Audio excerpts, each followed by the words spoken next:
On the night of May 2nd, 1940, British soldiers stumbled through knee-deep snow toward the Norwegian harbour of Namsos, their equipment abandoned, their wounded carried on improvised stretchers as German bombers circled overhead like vultures. The town behind them was nothing but rubble and flame.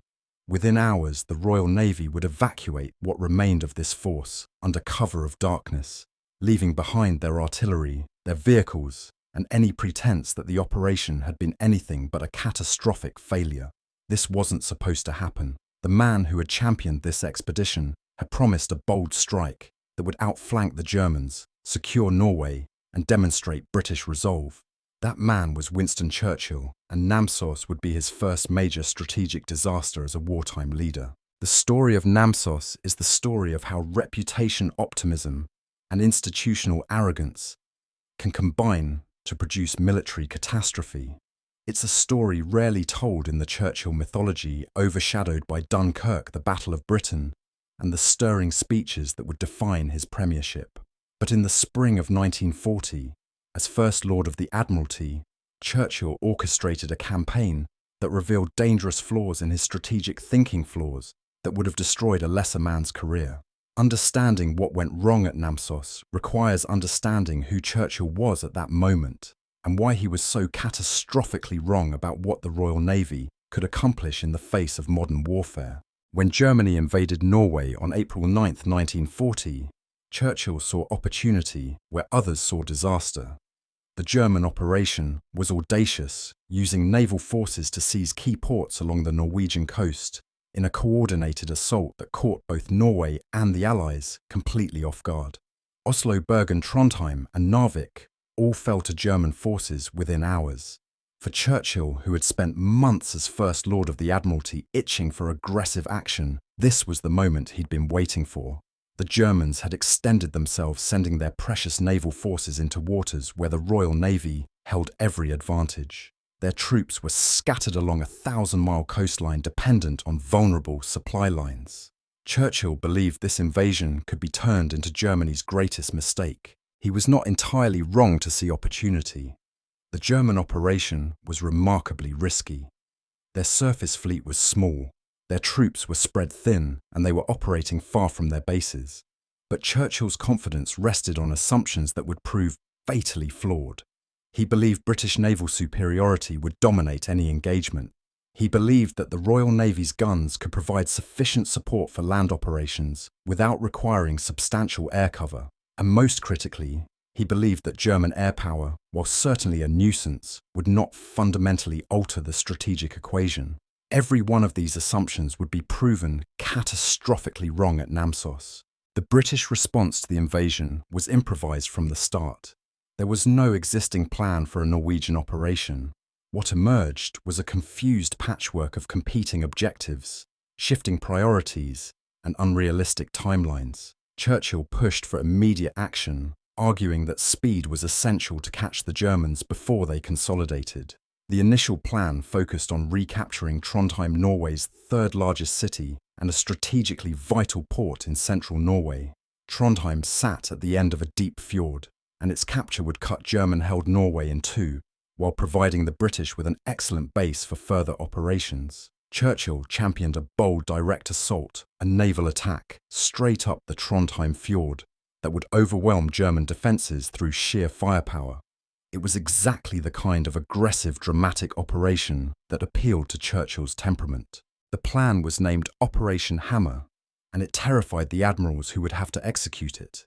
The problem was simple. Trondheim Fjord was a confined waterway surrounded by high ground. Any naval force entering the fjord would be trapped, unable to maneuver, vulnerable to coastal artillery, and more ominously to air attack. The channel was narrow enough that even antiquated shore batteries could score hits on capital ships. The admirals protested. Churchill pushed back, invoking Nelson and the tradition of British naval audacity. The debate consumed precious days, while the Germans strengthened their positions. Finally, a compromise emerged. Instead of a direct assault, British forces would land north and south of Trondheim and advance on the city in a pincer movement.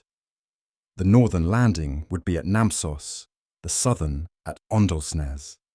It was supposed to be a coordinated operation, with forces converging on Trondheim from both sides. This compromise satisfied no one, and pleased Churchill least of all, but it moved forward with the kind of momentum that disasters often acquire once institutions commit to a course of action. On April 14th, the decision was made. By April 16th, troops were being assembled. The speed was impressive. The preparation was almost non-existent. The force designated for Namsos, called Maurice Force, after its commander, Major General Adrien Carton de Wiart, consisted of approximately 5,000 men, drawn from the 146th Infantry Brigade and French chasseurs alpins. These were not elite forces prepared for Arctic warfare. They were regular infantry units, some of which had been designated for service in France and were still equipped and trained for warfare on the Western Front.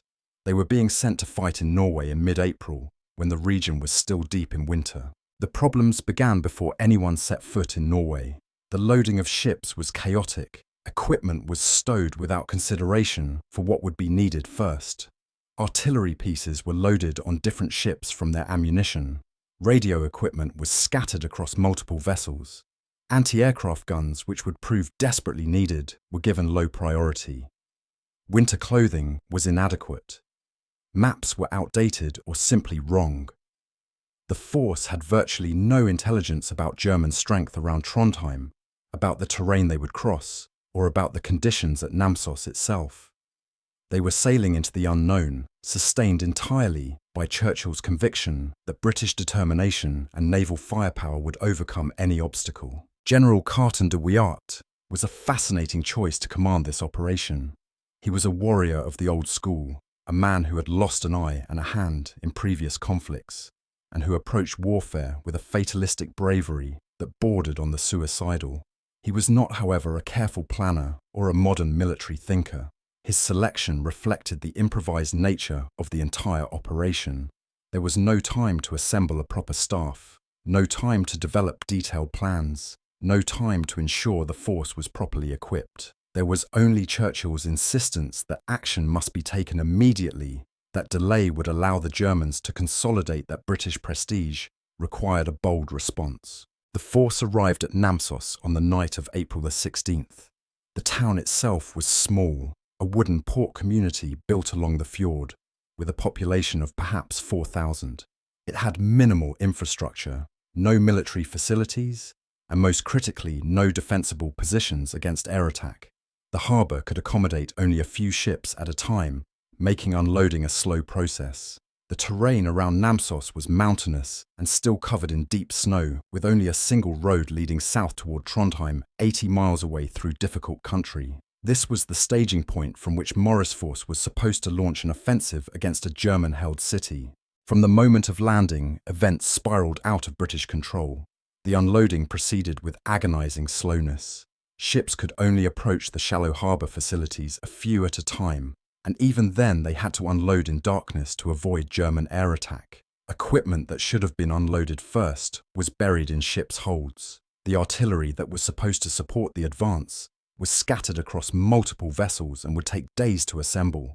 The anti-aircraft guns that might have provided some protection arrived late and in insufficient numbers. Carton de Wiart established his headquarters in the town and began to assess his situation. What he found was not encouraging. The snow was deeper than anticipated, making movement off the roads nearly impossible. His forces lacked ski troops, lacked winter warfare training, and in many cases lacked adequate cold weather gear. The single road to Trondheim was exposed and easily blocked. Intelligence about German positions was essentially non-existent. Radio communications were poor. Supply lines would stretch 80 miles over a single road through hostile terrain in winter conditions. And hanging over everything was the question of air cover. The Royal Navy had promised that ships offshore could provide anti-aircraft protection. The RAF had no fighters that could reach Namsos and no plans to establish airfields in the region. Carton de Wiart was expected to conduct offensive operations without air superiority, without adequate supplies, without proper equipment against an enemy of unknown strength in terrain that made movement nearly impossible. Churchill remained optimistic. From London, the operation still looked feasible. Reports from Namsos were encouraging in tone, if vague in detail. The southern landing at Åndalsnes was proceeding, which meant the pincer movement remained viable. The Royal Navy controlled the sea approaches.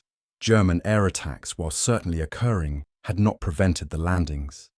In Churchill's mind, these were the inevitable frictions of war obstacles that British determination would overcome. He had seen the Royal Navy triumph against impossible odds before. He had no doubt it would do so again. Then the Luftwaffe arrived in force.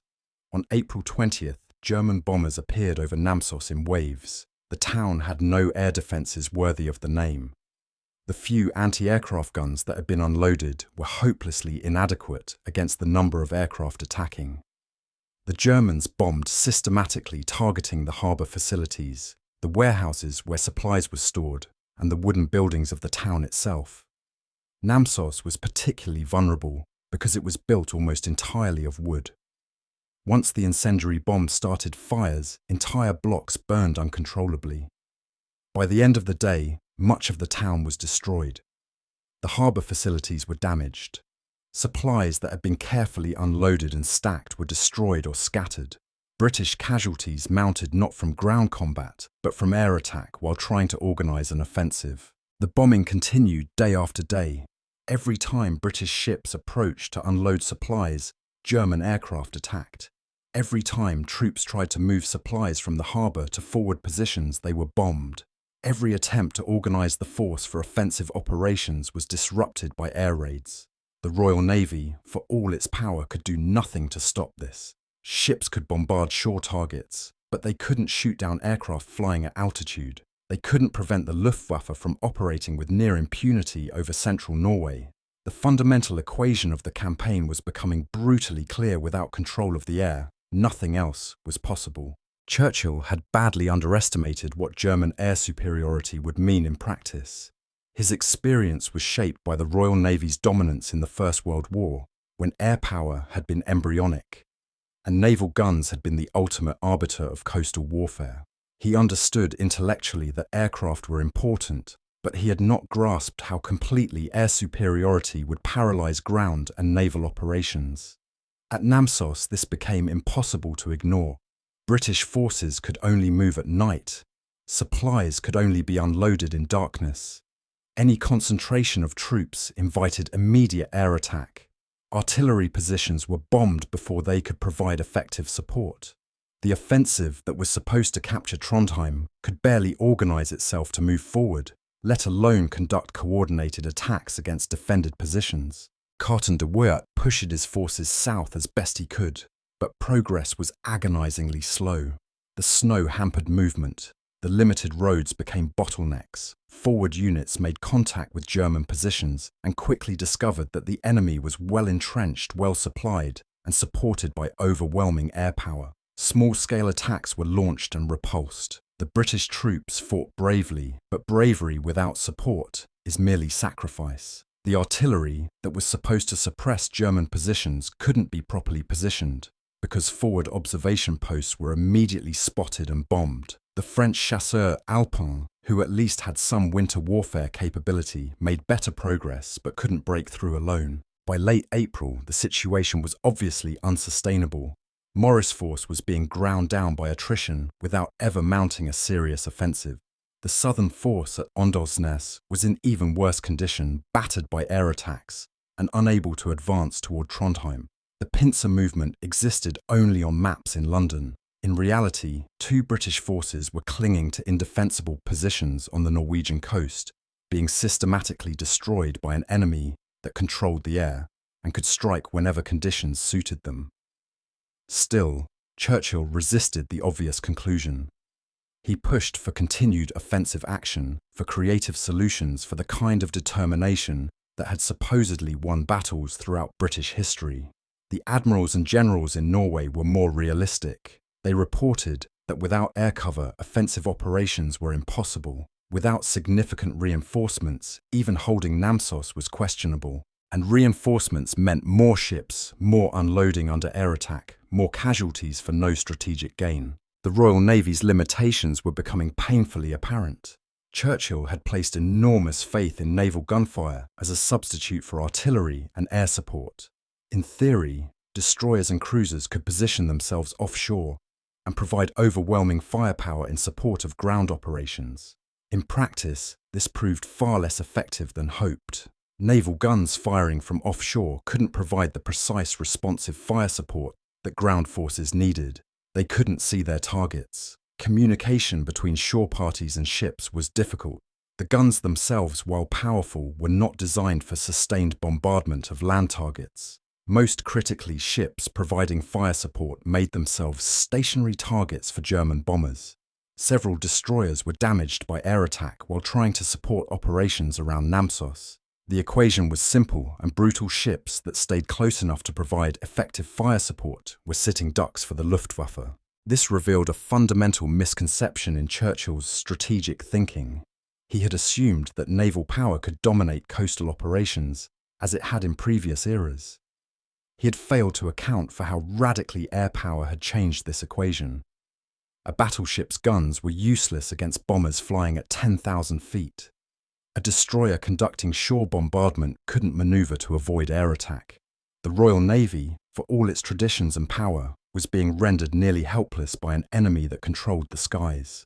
This should have been a profound strategic revelation, a moment when British military thinking adapted to the realities of modern combined arms warfare. Instead, it became an embarrassing failure that everyone would prefer to forget. By early May, evacuation was inevitable. The forces at both Namsos and Åndalsnes were ordered to withdraw. This would be conducted at night under the same air threat that had plagued the operation from the start. The withdrawal itself was a humiliating affair. Heavy equipment had to be destroyed or abandoned. Artillery pieces were disabled and left behind. Vehicles were pushed into the fjord. Supplies that had been laboriously transported to Norway were burned or simply left. The troops, exhausted and demoralized, made their way back to the coast under cover of darkness. German bombers attacked whenever they could, inflicting casualties on forces that could barely fight back. The final evacuation from Namsos occurred on the night of May the 2nd to 3rd.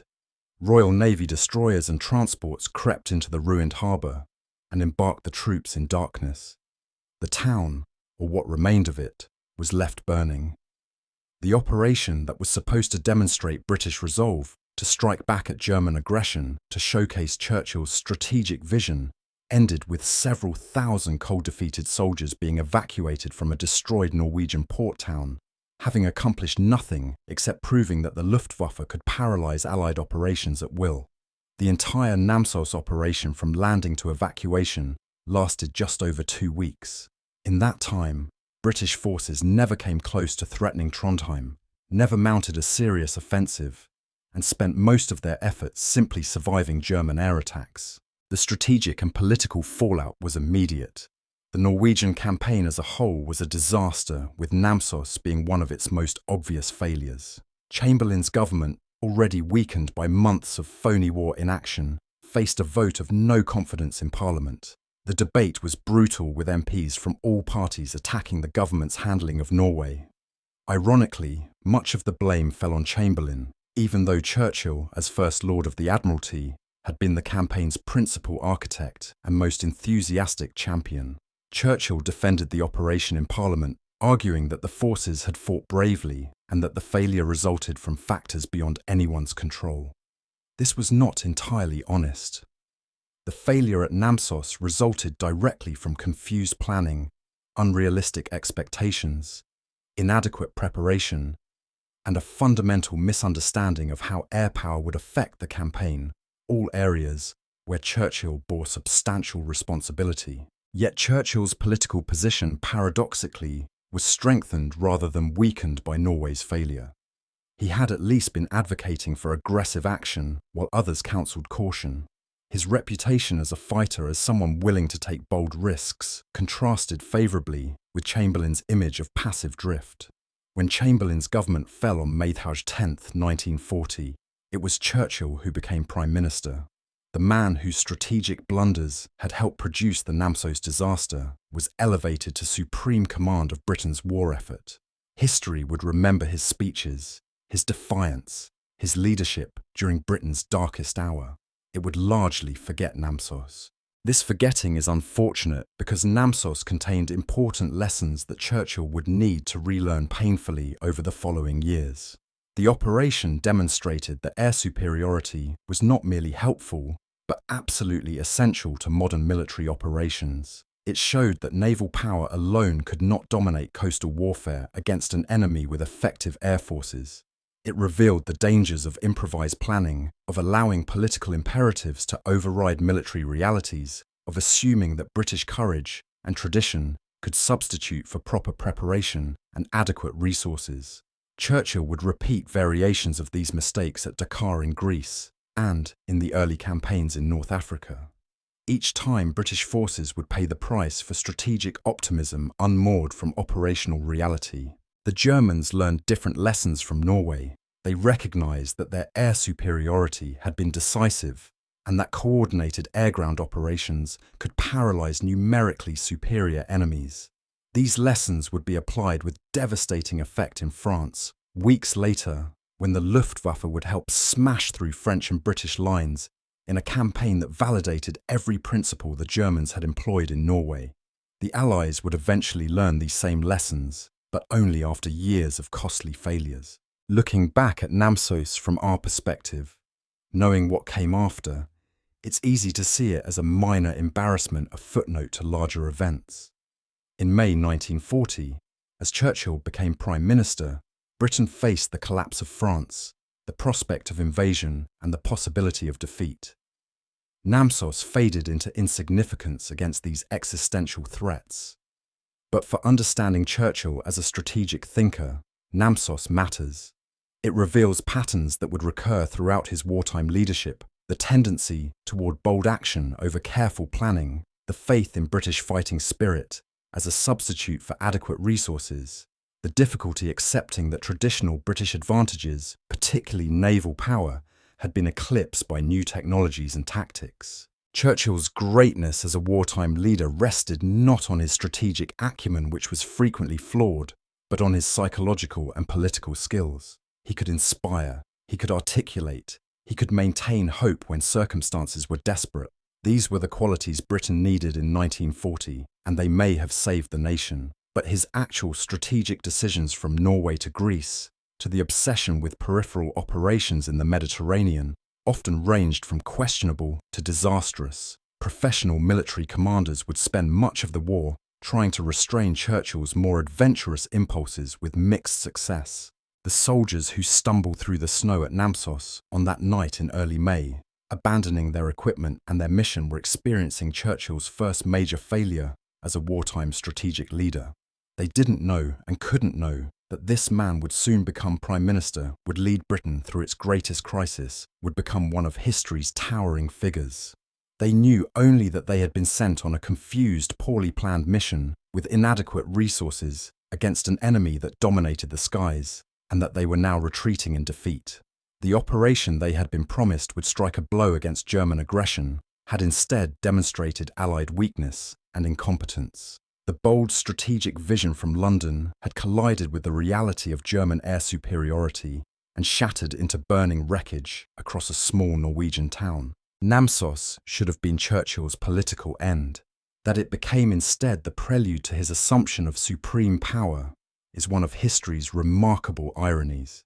The qualities that made him dangerous as a strategic planner, his optimism, his boldness, his refusal to accept limitations, were precisely the qualities Britain needed in a leader during the desperate summer of 1940. But the campaign in Norway, and particularly the disaster at Namsos, revealed truths about modern warfare that Churchill was slow to accept. Air power had fundamentally changed the strategic landscape. Naval dominance alone could not secure victory. Courage and determination, while essential, could not substitute for proper planning and adequate resources. These were the lessons of Namsos, written in the blood of British and French soldiers fighting impossible battles in the Norwegian snow. Churchill would eventually learn them, but not before many more costly failures. That first mistake at Namsos was not his last, but it established patterns that would echo through the years of conflict to come.